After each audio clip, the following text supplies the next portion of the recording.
शान्तिकम् वन्देऽहं श्रीगुरु श्रीयुतपदकमलं श्रीगुरुन् वैष्णवांश श्रीरूपं साग्रजातं सहनारघुनाथानुतं तं सजीवम् साद्वैतं सावधूतं परिजनसहितं कृष्णचैतन्यदेवं श्रीराधा कृष्णपादांश गणललिता श्रीविशाखान्वितांश हे कृष्ण करुणा सिंधु दीनबन्धु जगत्पते गोपेश गोपिका कांत राधा कांत नमस्ते तप्त कांचन गौरांगी राधे वृंदावनेश्वरी विश्वभानुसुते देवी प्रणमामि हरिप्रिये वाञ्छाकल्पतरुभ्यश्च कृपा सिन्धुभ्यः च पतितानां पावनेभ्यो वैष्णवेभ्यो नमो नमः।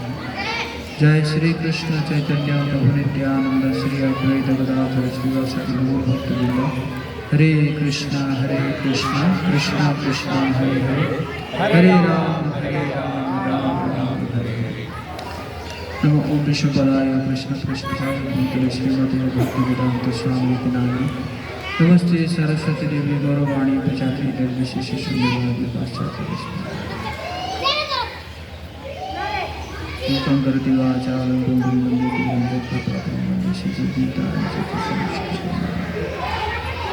हरे कृष्णा। आप सभी भक्तों का हार्दिक स्वागत है।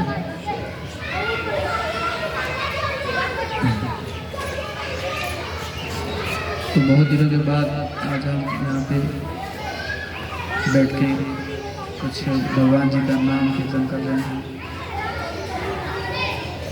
तो ये जगन्नाथ मंदिर बहुत पुराना है, शंकराचार्य जी द्वारा स्थापित।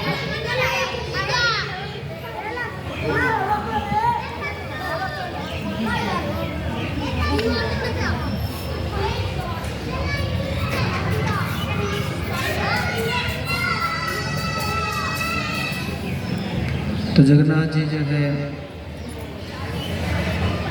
बहुत दयालु है। कलयुग में मुख्य रूप से जो है आते हैं।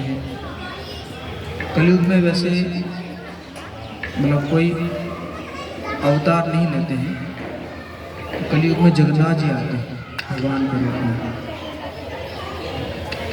अपने भाई बलदेव और सुभद्रा महारानी के साथ प्रकट होते हैं। ब्रह्मा जी के 100 साल है,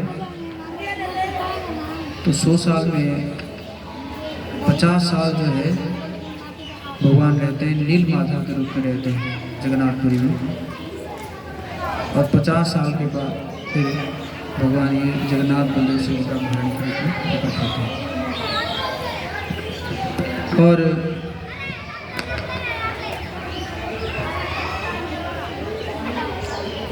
इतना दयालु है कि जो उनको जो भी दर्शन करता है तो वो मुक्ति के पात्र बन जाता है तुरंत। मतलब उसका मुक्ति अवश्यंगा में हो जाता है कि मुक्ति तो होना ही होना है उसको। और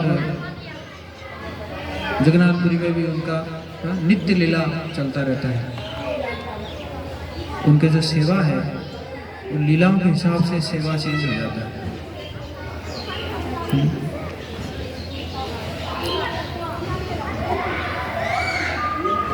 प्रसाद के रूप में आज देखा जाए तो सबसे ज़्यादा प्रसाद बनता है, प्रसाद बढ़ता है और बढ़ता है। कहाँ पे? जगन्नाथपुरी में। एक बार नारद मुनि इसको थोड़ा कम कर दें, इसको थोड़ा कम साउंड बढ़ा दें।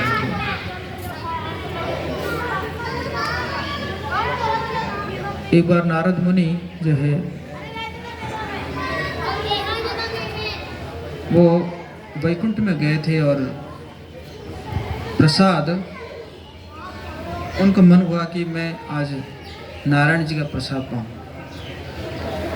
उस समय तक भगवान जी का प्रसाद सिर्फ लक्ष्मी जी को ही अवेलेबल था, सिर्फ लक्ष्मी जी ही ले पाती थी और किसी को नहीं मिलता था नारायण जी का प्रसाद। तो नारद मुझे गए कि नहीं, मुझे तो थोड़ा चाहिए। लक्ष्मी जी का ऐसा तो मुझे ऑर्डर नहीं है। तो मैं पूछूंगी, भगवान नारायण से मैं पूछूंगी, अगर वो अलाउ करेंगे तभी जाकर मैं आपको दूंगी। तो जब बाद में फिर पूछते हैं, जो लक्ष्मी जी पूछती है नारायण भगवान जी को, भगवान जी कहते हैं कि मुझे पूछोगे तो मैं तो मना करूंगा, बट तुम ना पूछ के अगर ले जाते हो, दे देते हो मेरे अनजान में, तो ठीक है।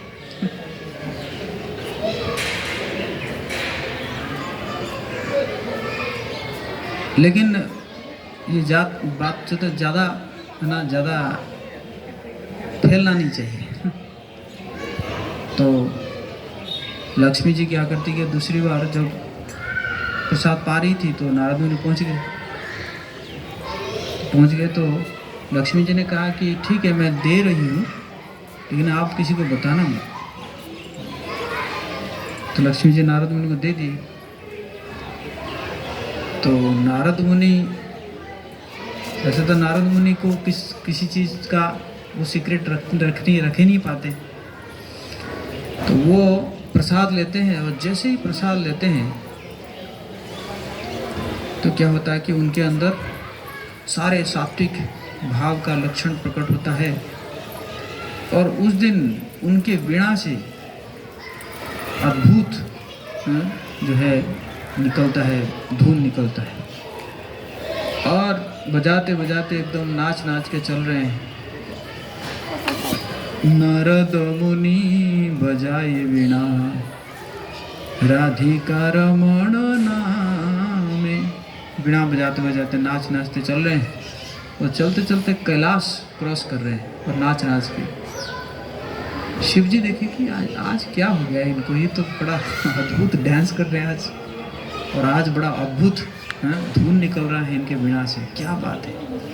कि शिव जी तुरंत गए, पूछे कि क्या बात है मुनिवर, क्या हो गया आज।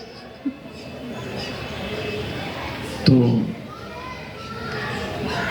बोले मैं क्या बताऊं, आज मुझे नारायण जी का प्रसाद प्राप्त हुआ है। बोले थे बोलेंगे नहीं, लेकिन बोल ही दिए। अरे प्रसाद प्राप्त हुआ है, तो आप कुछ लेके आए हो मेरे लिए? ना, लेके तो नहीं आया, मैं तो सब डाल दिया। ऐसे कैसे, आप बड़े स्वार्थी है। तो किस हाथ में लिए थे? तो बोले इस हाथ से लिया था। तो शिव जी जो है उस हाथ को परखने लगे, और परखते परखते देखे कि नाखूनों के कोने में एक दाना लगा हुआ है। तुरंत शिव जी क्या किए, उस उंगली को चूस लिए। नारद मुनि की उंगली को चूस लिए, और जैसे ही चूस लिए तो शिव जी जो है नृत्य करने लगे।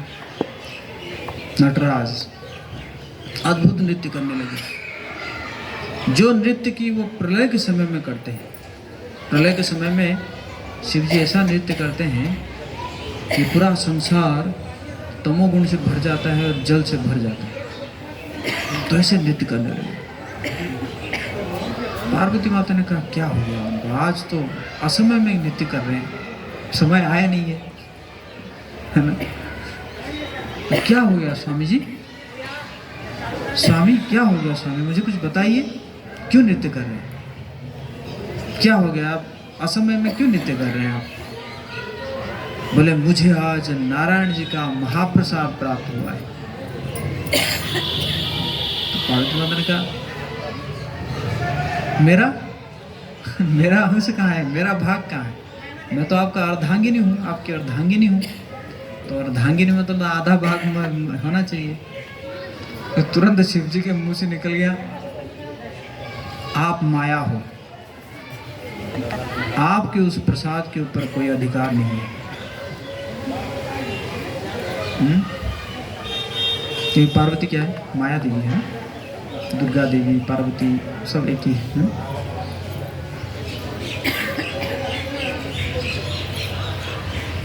कृष्ण है सूर्य सम, माया है अंधकार, जहाँ है कृष्ण वहाँ माया का नहीं अधिकार। इस सिद्धांत को लेकर क्या बोले शिव जी, बोले कि आपका तो अधिकार नहीं है, आप माया हो।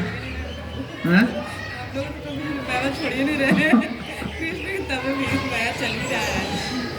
तो आपका अधिकार नहीं है। तो पार्वती माता कहते कि ऐसा कैसे, भगवान का प्रसाद और उसके ऊपर मेरा अधिकार नहीं है, ऐसा तो हो नहीं सकता। तो गई पार्वती माता गई और तपस्या करने लगी, भगवान विष्णु को प्रसन्न करने के लिए तपस्या करने लगी। कई दिनों तक तपस्या की। तो भगवान विष्णु आए, प्रसन्न होकर आए। तपस्या से भगवान प्रसन्न होते हैं। मनुष्य जीवन मिला है तपस्या करने के लिए, ऐश करने के लिए नहीं, इंद्रिय तृप्ति करने के लिए नहीं। इंद्रिय तृप्ति तो पशु भी करते हैं, हाँ? तो भगवान प्रकट हुए, बोले कि जी बोलिए क्या चाहिए आपको। बोले मेरे पतिदेव बोले कि आपके प्रसाद में मेरा अधिकार नहीं है, ये कैसा न्याय है। नहीं बिल्कुल अधिकार है मेरे प्रसाद के ऊपर तो सबका अधिकार है। और आप तो जो सेविका है, माया देवी जो है वो भगवान की सेविका है। माया देवी जो है भगवान के प्रति 100% शरणागत है। हम लोग इतना नहीं है, हम लोग तो 1% भी बहुत मुश्किल से, है ना। तो बोले कि कलयुग में मैं आऊंगा, जगन्नाथ के रूप में आऊंगा। हरि बोल। और जब जगन्नाथ के रूप में आऊंगा तो मुझे जो भोग लगाया जाएगा उसके बाद उसके तुरंत उपरांत तुम्हें लगाया जाएगा। विमला देवी, यहाँ पता नहीं विमला देवी का है कि नहीं है, यहाँ दिख नहीं रहा है, नहीं ना। तो आपको लगेगा मुझे लगेगा तो प्रसाद बनेगा, आपको लग जाएगा तो क्या हो जाएगा, महाप्रसाद हो जाएगा। और उसके बाद फिर वो लाखों लोगों को बांटा जाएगा। लोग क्या, पशुओं को भी बांटा जाएगा, है ना। और उस प्रसाद पाकर सभी लोग तर जाएंगे।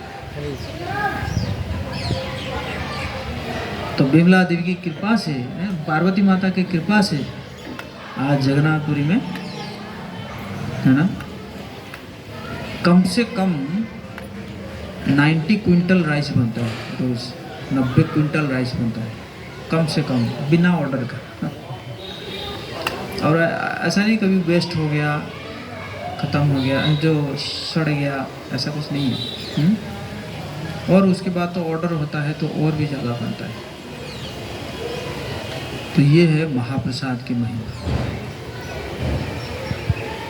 इसलिए प्रसाद जो है ना, प्रसाद के बारे में हम लोग पढ़ते हैं ना रोज, महाप्रसादे गोविंदे नमो ब्राह्मणे वैष्णवे स्वल्प पुण्यम बतांग राजन विश्वास नहीं बजाए थे।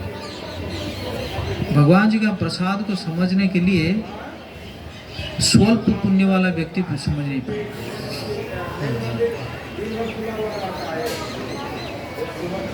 अल्प पुण्य वाला व्यक्ति भगवान जी के प्रसाद को नहीं समझ पाएगा। हाँ? तो भगवान जी का प्रसाद जो है, जगन्नाथ जी का प्रसाद ऐसे हजारों लोगों को उतार रहा है। तो ये जगन्नाथ जी की कृपा है। तो इसी प्रकार भगवान जो है रथ में निकलते हैं, है ना, रथ में निकलते हैं। क्यों? क्योंकि कई लोग जो है उनके पास नहीं आ पाते हैं देखने, दर्शन करने के लिए। दूसरे जैसे हिंदू धर्म के अलावा दूसरे धर्म के लोग तो आ नहीं पाते हैं, और हिंदुओं में भी कई लोग जो है नहीं आते भगवान जी का दर्शन करने के लिए। तो भगवान जो है इतना दयालु है, वो खुद निकल पड़ते हैं दर्शन देने के लिए, है ना। और फिर जो है बहुत अच्छा वर्णन है स्कंद पुराण वगैरह में कि जगन्नाथ जी को रथ के ऊपर कोई देख लेता है तो माना उसको वैकुंठ प्राप्त मतलब ये हो जाता है, पक्का हो जाता है। इसी कारण पहले के समय में क्या होता था, पहले के समय में जब रथ चलती थी तो कई बार रथ जो है रुक जाती थी। क्यों? क्योंकि कई लोग बाहर से आते थे, पैदल आते थे, उस समय गाड़ी तो था नहीं, पैदल आते थे तो वो बोल देते थे कि जगन्नाथ जी मैं आपको रथ के ऊपर देखना चाहता हूँ। अब जगन्नाथ जी का रथ रुक गया। अब राजा जो है अपना घोड़ा, हाथी, पहलवान कितना लगा दे, रथ तो टस से मस नहीं होता था। है? फिर वो भक्त आता था, दर्शन करता था, फिर जाके रथ गड़ दौड़ने लगती थी। है? ये जगन्नाथ जी की लीलाएं हैं।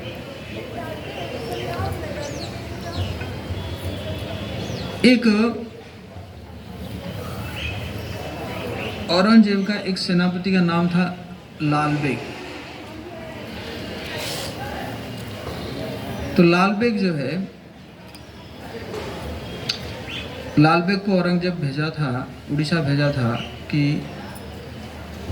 तुम देख के आओ कैसे वहाँ के मंदिरों को नुकसान पहुँचाया जाए, हिंदू मंदिरों को तोड़ा जाए। तो वो आया था, लाल बेग आया था। तो एक हिंदू विधवा स्त्री वो स्नान कर रही थी, तो वो उससे आकर्षित हो जाता है और वो कहता है कि उसको प्रपोज करता है शादी करने के लिए। तो वो पूछती है कि आप कौन है? तो बोल देता है कि मैं औरंगजेब का सेनापति हूँ। किस पर्पस से आया हुआ? कहता कि मैं जो है ना यहाँ पे मंदिरों को ध्वंस करने के लिए आया हूँ। तो फिर वो कहती है, जो विधवा स्त्री थी, वो कहती है कि मैं इसी कंडीशन में विवाह करूँगी ना, तुम्हें वरण करूँगी कि अगर तुम ये इच्छा छोड़ दोगे तो। फिर वो मान जाता है, तो वो विवाह हो जाता है। तो उनका एक बेटा जन्म होता है जिसका नाम होता है सालबेग। तो सालबेग भी लाल बेग जैसा ही था, बड़ा हुआ तो भी युद्ध करता था। तो ऐसे एक दिन युद्ध करते करते क्या हुआ कि उसके माथे पे चोट लग गया। इतना बड़ा चोट लगा कि घाव हो गया और वो ठीक नहीं हो रहा था। मतलब उसको कई प्रकार के उपचार किया गया, ठीक नहीं हो रहा था। घर में अगर कोई व्यक्ति बहुत दिन तक बीमार पड़ता है ना, तो लोग उसका आशा छोड़ देते हैं। क्या कहते हैं? जब बर्डन होता है ना, भारी पड़ जाता है, तो कहते हैं कि अच्छा होता है ये भगवान को प्यारा हो जाता है। कि नहीं? तो इसी प्रकार जब सालबेग ऐसे बहुत दिन तक पड़ा तो उसके पिता और बाकी लोग छोड़ दिए। फिर ये मतलब निकम्मा हो गया ना, अब कोई किसी काम का नहीं रहा। संसार ऐसा ही है, स्वार्थ है तो जहाँ पे स्वार्थ खत्म। तो क्या हुआ कि तो सालबेग ने अपनी माँ को कहा कि माँ, मैं तो अब किसी काम का नहीं रहा, तो मैं आत्महत्या करना चाहता हूँ। तो उनकी माँ ने कहा कि बेटा तू आत्महत्या करेगा, कोई दिक्कत नहीं है, लेकिन उनको एक फोटो दिया, बोला इनको बस प्रार्थना कर ले तू 7 दिन तक। 7 दिन में तुझे दे रही हूँ, 7 दिन बस इनको प्रार्थना कर ले। अगर बच गया तो बच गया, नहीं तो सुसाइड कर लियो, कोई दिक्कत नहीं है। तो सालबेग जो है जैसे जैसे माँ ने कहा, वो फोटो को लिया और उस फोटो को ध्यान किया, उनको भजन किया। ऐसे करते करते 7 दिन बीत गया, मतलब 6 दिन बीत गया, लास्ट नाइट था, 7th नाइट था। बोला माँ मैं तो ठीक नहीं हो पाया और कल सुबह फिर जो है मेरा आखिर सुबह होगा। माँ ने कहा ठीक है। माँ सोची कि चलो कम से कम इतना तो भजन कर लिया। तो रात को साल्बेग जो है सोया, लेकिन सुबह जब उठा देखा कि उसका माथा जो है वो पूरा ठीक हो गया है। और उसने हाथ लगाया, देखा कि पूरा माथा पूरा ठीक हो गया। चिल्लाया, माँ को बुलाया, पुकारा, माँ माँ देख मेरा माथा ठीक हो गया है। और रात को मैंने देखा था सपने में कोई आया है, ये जो तूने फोटो दिया है ना, यही आए थे और मेरे माथे पे ऐसे करके और मेरे माथा को ठीक कर दिया। तो कौन थे? जगन्नाथ जी थे। तो फिर माँ ने कहा अब तो जान गया ना ये संसार साथी है, अब तो इस संसार में मत रहो, तुम वृंदावन चले जाओ। तो साल्बेग जो है वृंदावन चले गए और वृंदावन में बैठ के अपना भजन करने लगे। उनको पता चला कि ऐसा जगन्नाथ जी जो है रथ के ऊपर चलते हैं और रथ के ऊपर जो है जगन्नाथ जी को दर्शन करना चाहिए। तो फिर चलने लगे, वृंदावन से चलने लगे। वृंदावन से जगन्नाथपुरी था 75 कोस। 75 कोस मतलब शायद एक कोस 3 माइल्स होता है, 3 माइल्स सम किलोमीटर्स होता है। इसी प्रकार आप हिसाब कर लीजिएगा। साल्बेग जो है बहुत भजन लिखे हैं, मतलब हिंदी में भी लिखे हैं, उड़िया में भी लिखे हैं और बंगाली में भी लिखे हैं। तो उनका ये भजन था जो उड़िया में लिखे थे वो जगन्नाथ जी के ऊपर कि 750 कोसो चाली न पारोई, मोह जीवा जाए नंदी घोषे ठीव रही। ऐसे उड़िया में लिखते हैं कि 75 कोस जो है मैं चल नहीं पा रहा हूँ और मेरे पहुँचने तक आप जो है नंदी घोष में ठहरना रहना। मोह जीवा जाए नंदी घोषे ठीव रही। तो नंदी घोष जो है जगन्नाथ जी का रथ का नाम है, नंदी घोष है ना। जैसे ये 3 रथ है ना, नंदी घोष, ताल ध्वज और देव दलन। ताल ध्वज है बलदेव जी का रथ, देव दलन है सुभद्रा जी का रथ। तो कह के चले। और यहाँ पे जो जगन्नाथ जी का रथ था बड़दांड में चल रहा है और चलते चलते एक बलगंडी करके की जगह है, उस जगह में रुक गई रथ। तो रथ रुक गई तो राजा जो है बहुत प्रयास किए उसको हिलाने के लिए, रथ नहीं हिल रही है। तो साल्बेग जो है चलते जाके जैसे ही पहुँचे उस बरदान में और उनको प्रणाम किए, फिर रथ जो है चल लगा। तो साल्बेग जो है वहीं पे क्या किए, वहीं पे जो है अपना कुटिया बना लिए। जहाँ पे वो पहुँचे थे वहीं पर कुटिया बनाया और वहीं पे बैठ के जो है फिर वो जगन्नाथ जी का भजन किए, है ना। तो साल्बेग बहुत जो है बहुत उच्च कोटि के भक्त थे। इसी प्रकार कई भक्त हैं जगन्नाथ जी के। जगन्नाथ जी बहुत ही है ना अपने भक्तों को बहुत ही प्रेम करते हैं। भगवान कृष्ण के 4 विशेष माधुरी है, जानते हैं ना आप लोग? जानते हैं? हाँ? नहीं। तो 4 विशेष माधुरी है जो कि दूसरे देवताओं के पास या दूसरे अवतारों के पास नहीं है। एक है रूप माधुरी, है ना। रूप जो है बलराम जी भी सुंदर है, भगवान विष्णु भी सुंदर है, लेकिन कृष्ण जो है वो इतना सुंदर है वो बलराम और विष्णु भी मोहित हो जाते हैं उस रूप से। तो इसलिए उसको क्या कहा जाता है? रूप माधुरी, वेणु माधुरी, बांसुरी बलराम भी बजाते हैं और सारे गंधर्व किन्नर ये भी बजाते हैं। लेकिन जब भगवान बांसुरी बजाते हैं, कृष्ण जब बांसुरी बजाते हैं, तो बाकी सारे देवता तो छोड़ दीजिए, शिव जी ब्रह्मा जी तो छोड़ दीजिए, बलराम जी भी खुद है ना, खुद मोहित हो जाते हैं उस बांसुरी से। तीसरा है लीला माधुरी, लीला है, बाकी सारे अवतार भी लीला करते हैं, है कि नहीं? भगवान राम भी लीला किए हैं जब बचपन में, है कि नहीं? ठुमक चलत रामचंद्र, बाजत पैजनिया। लेकिन जब भगवान लीला करते हैं, माखन चोर लीला, वो क्या हो जाता है? वो सबसे ऊपर हो जाता है ना, वो सबसे आकर्षक हो जाता है। हाँ? 3 माधुरी हो गया ना, चौथा कौन सा है?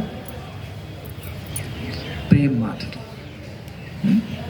भगवान अपने भक्तों को इतना प्रेम करते हैं, इतना प्रेम करते हैं कि उस प्रेम में क्या हो जाते हैं?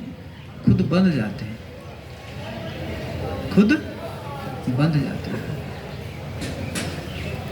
है ना? तो इसी प्रकार जगन्नाथ जी जो है अपने भक्तों को बहुत प्रेम करते हैं, बहुत प्रेम करते हैं।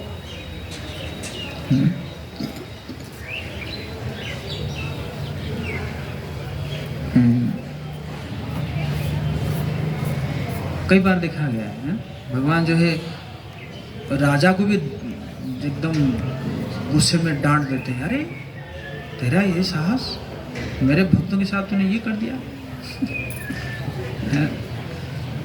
एक बार एक ब्राह्मण था, वो अपना कहता था कि मेरा फ्रेंड है, जगन्नाथ मेरा फ्रेंड है।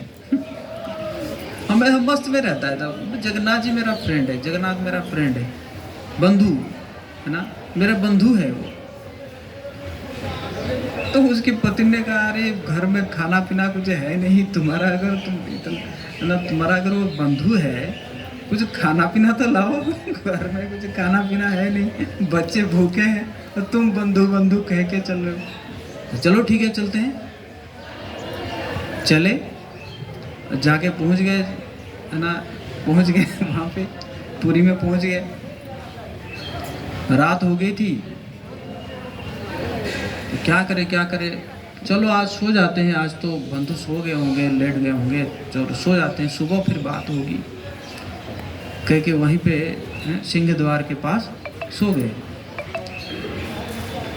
पति पत्नी बच्चे सो गए और जगन्नाथ जी देखे, अरे सुबह से चल के आए हैं कि भूखे हैं।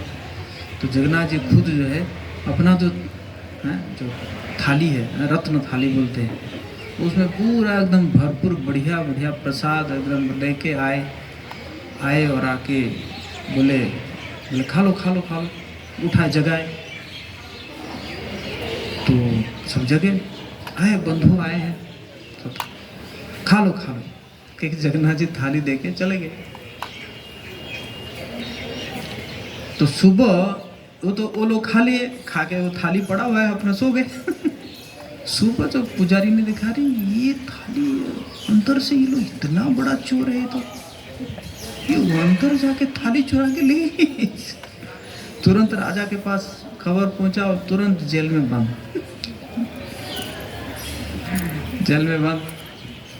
तो उसके बाद यहाँ पे जब दोपहर में भोग लगा, भोग भगवान एक्सेप्ट ही नहीं कर रहे। क्या कारण हो गया? सब परेशान हो गए कि क्या बात हो गया, आज जगन्नाथ जी भोग एक्सेप्ट नहीं कर रहे। फिर राजा गए अपना, है ना, अपना जो अनशन में बैठे कि जगन्नाथ जी क्यों नहीं भोग एक्सेप्ट कर रहे हैं।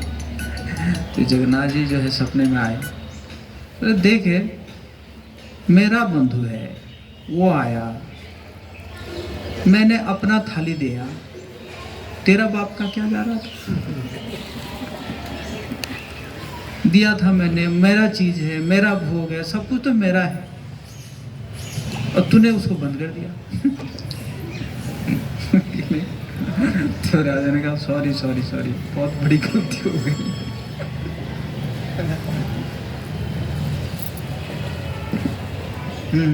जाके फिर उनको उसको है ना, उसको मुक्त किया गया। फिर उनको पूरा स्पेशल जगह, सब स्पेशल घर सब दिया गया उनको रहने के लिए, है कि नहीं।